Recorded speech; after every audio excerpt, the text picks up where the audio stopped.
سید الانبیاء والمرسلین اما بعد فاعوذ باللہ من الشیطان الرجیم بسم اللہ الرحمن الرحیم۔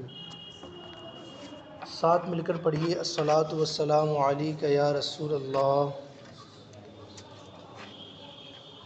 وعلی آلک واصحابک یا حبیب اللہ، الصلاۃ والسلام علیک یا نبی اللہ وعلی آلک واصحابک یا نور اللہ۔ آج میں آپ کو ایک ایسا وظیفہ بتانے جا رہا ہوں کہ آپ اگر وہ وظیفہ کر لیں اور آپ کا کوئی کام، کوئی دعا، کوئی حاجت پوری نہیں ہو رہی ہے، آپ اس کو صدق دل سے کریں۔ اگر وہ کام، وہ دعا، وہ چیز آپ کے لیے بہتر ہوگی تو انشاءاللہ آپ کو ضرور ملے گی۔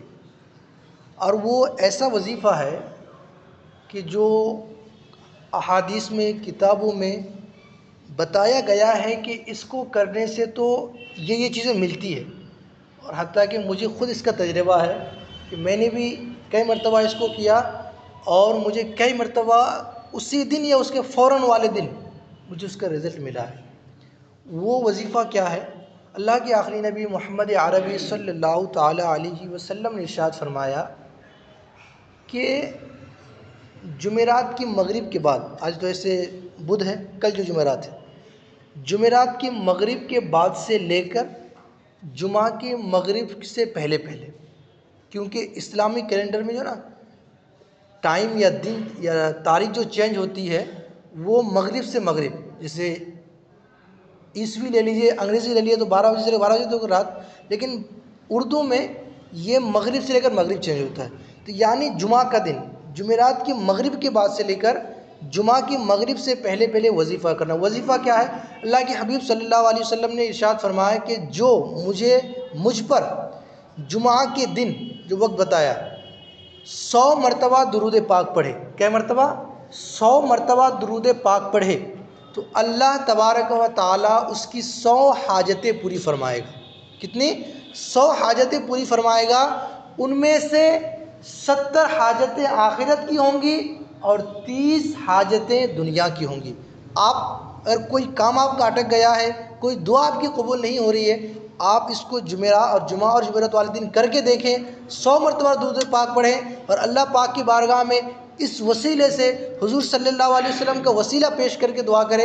مجھے امید ہے کہ اگر وہ کام، وہ چیز آپ کے لیے بہتر ہوگی تو آپ کو انشاءاللہ ضرور دی جائے گی۔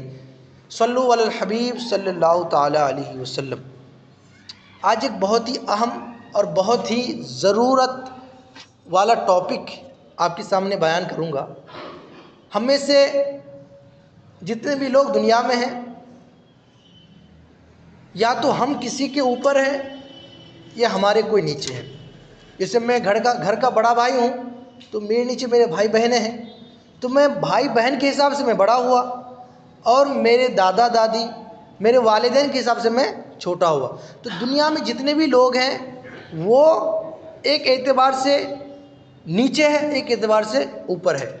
یاد رکھیں کہ دنیا میں جتنے بھی لوگ ہیں اور جتنے بھی لوگ ذمہ دار ہیں، سرپرست ہیں، مالک ہیں، چاہے باپ ہونے کی حیثیت سے، دادا ہونے کی حیثیت سے، ماں ہونے کی حیثیت سے، بڑا بھائی ہونے کی حیثیت سے، بہن ہونے کی حیثیت سے، کسی بھی طور پر اس کے نیچے کسی ذات کی، کسی لوگوں کی اگر کوئی ذمہ داری آتی ہے تو اب وہ ذمہ دار کہلائے گا۔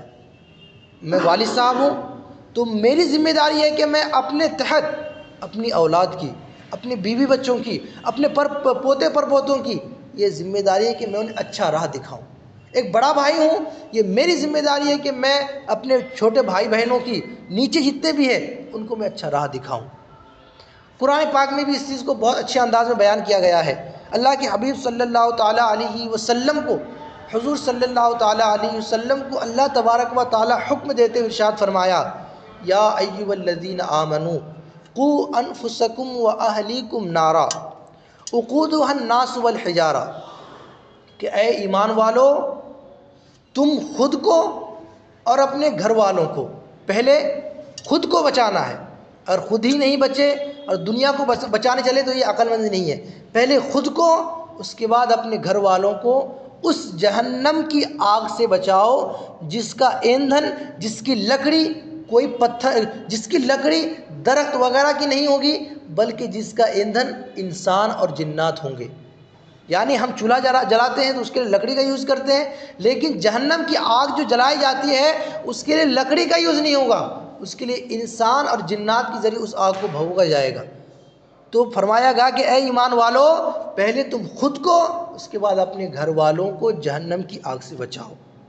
میرے پیارے اسلامی بھائیوں، ہمارے حضور صلی اللہ تعالیٰ علیہ وسلم ہر اعتبار سے جامع ہے، ہر اعتبار سے جامع ہے۔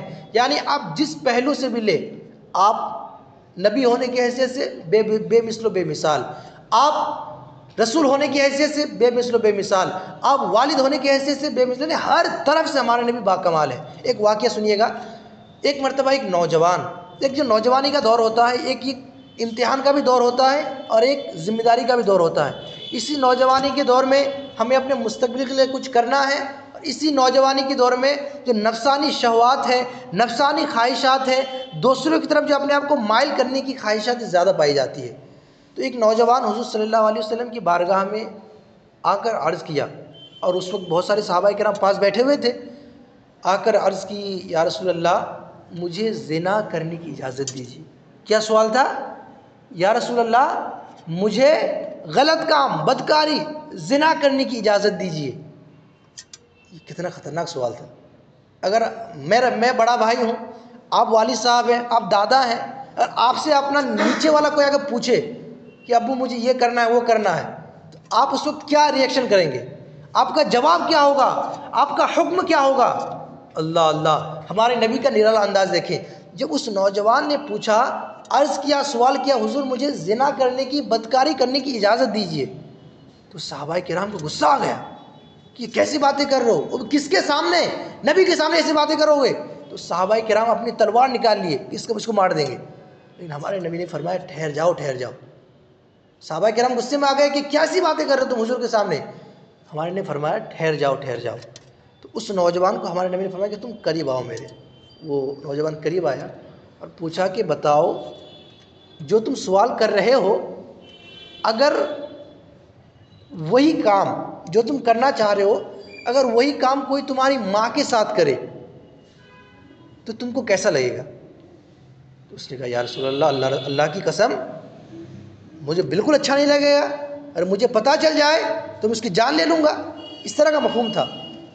پھر پوچھا کہ بتاؤ، اگر وہی کام جو تم کرنا چاہ رہے ہو اگر کوئی تمہاری بہن کے ساتھ کرے تم کیا کرو گے؟ پھر کہا یا رسول اللہ، اللہ کی قسم اگر کوئی میری بہن کی طرف نظر بھی اٹھا لے تو اس کی نگاہ نکال لوں گا، اس کی آنکھیں نکال لوں گا۔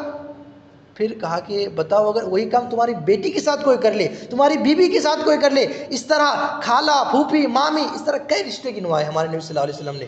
تو اس نوجوان کا ہر ایک سوال میں یہی جواب تھا کہ یا رسول اللہ مجھے یہ بالکل پسند نہیں ہے کہ کوئی میری ماں کی طرف، میری بیٹی کی طرف، میری بہن کی طرف، میری بیوی کی طرف بری نگاہ کر کے دیکھے۔ تو ہمارے نبی نے بہت ہی نرم لہجے میں، بہت ہی آسان لہجے میں جواب دیا کہ اسی طرح کسی کو بھی یہ پسند نہیں ہے کہ تم کسی کی ماں کے ساتھ، کسی کی بہن کے ساتھ، کسی کی بیوی کے ساتھ، کسی کی بیٹی کے ساتھ تم اس طرح کام کرو۔ اللہ اللہ اللہ، سمجھانے کا انداز دیکھیں۔ اب یہ ہوا جب نوجوان کو ایسا جواب دیا گیا، اس کے بعد حضور صلی اللہ علیہ وسلم نے اپنا دست مبارک ان کے دل پر رکھا اور دعا کی، یا اللہ تو اس کے دل کو پاک و صاف کر دے اور تو اس کی شرمگاہ کی حفاظت فرما۔ یہ دعا کرنی تھی۔ صحابہ کرام عرض کرتے تھے کہ ہم نے جن نوجوان کو یہ سوال کرتے دیکھا، اس کے بعد ہم نے ان کی زبان پر یہ سب الفاظ کوئی سنے ہی نہیں۔ پیارے اسلامی بھائیوں، یہ واقعہ ہمیں بتاتا ہے کہ ایک جو سرپرست ہے وہ کیسا ہونا چاہیے۔ اس کے پاس حکمت ہونی چاہیے، علم ہونا چاہیے، اپنے ماتحت کی ہر بات پہ غصے کا اظہار کرنا، مارنا، سزا دینا ہی ضروری نہیں، بلکہ الگ انداز سے بھی سمجھا کر بات نمٹائی جا سکتی ہے۔ تو ہمیں چاہیے کہ ہم بھی حضور صلی اللہ علیہ وسلم کی سیرت کو پڑھ کر حضور جیسا نمونہ بنیں۔ اور ایک مختصر سا، حضور کو اتنی تکلیف دی گئی کہ جن کی وجہ سے حضور کو اپنا باپ دادا کا ملک چھوڑ کر، ایک کم بڑی بات ہے، اگر آپ کو آگرہ سے نکال کے کہیں دوسرے ملک میں بھیج دیا جائے تو یہ کتنی بڑی بات ہوگی. تو ہمارے حضور پہ کتنی تکلیفیں ڈھائی گئی کہ ایک بندہ کو اس کے دیش سے نکال کر باہر کر دیا جا رہا ہے، تو آدمی کتنا برداشت کر سکتا ہے.